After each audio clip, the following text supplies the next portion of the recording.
Halo ng semento, buwat ay mabibigat. Nagtitiis na magtrabaho para sa mahal sa buhay. Hanggang gawin lahat, kahit na ang kapalit ay kamay na sugat-sugat. Di iniinda ang init na bakas sa katawan.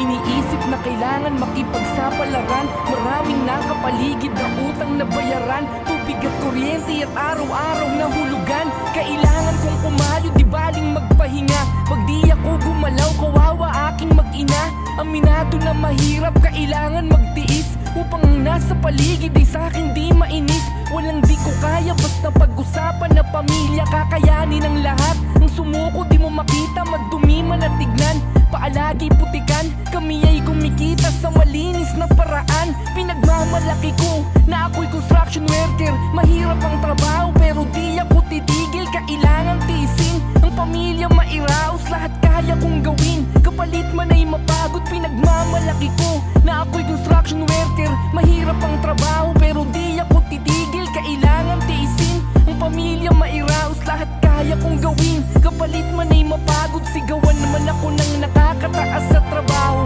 Di kahit isang beses ay di ako nagreklamo. Imbis dapat tumaing, hinayaan ko na lang. Di ako takot lang na trabaho mawalan. Madami ng isipin at ayokong dagdagan. Ang kailangan kong gawin, sisipagan ko na lang. Simula ng bungkalin, palay hawak na naman. Hawak martilyo at ako, tama dapat sukatan. Di magsawang pupukin, mga kahoy at pader. Magmasilya, palitada kahit na ako'y gabihin. Katawan man nangangalay ay handa na tiisin. Upang mapunan ang kailangan ko na bilihin. Di pa pwedeng tamarin o isiping di bumangon. Dahil pag nangyari yun, baka di kami lumamon. Madumi man na tignan, paalaging putikan. Kami ay kumikita sa malinis na paraan. Huwag yung mamaliitin ang mga construction worker. Di porkit na mataas ka ay mababa ang tingin. Sila dapat nahangaan sa bawat abilidad.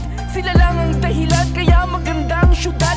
Sila lang nagtsatsaga, di kalakihan man ang sahod para sa mahal sa buhay. Mauwi yung galing pagod, madumi man na tignan. Paalaging putikan, kami ay kumikita sa malinis na paraan. Huwag yung mamaliitin ang mga construction worker. Di porkit na mataas ka ay mababa ang tingin. Sila dapat nahangaan sa bawat abilidad.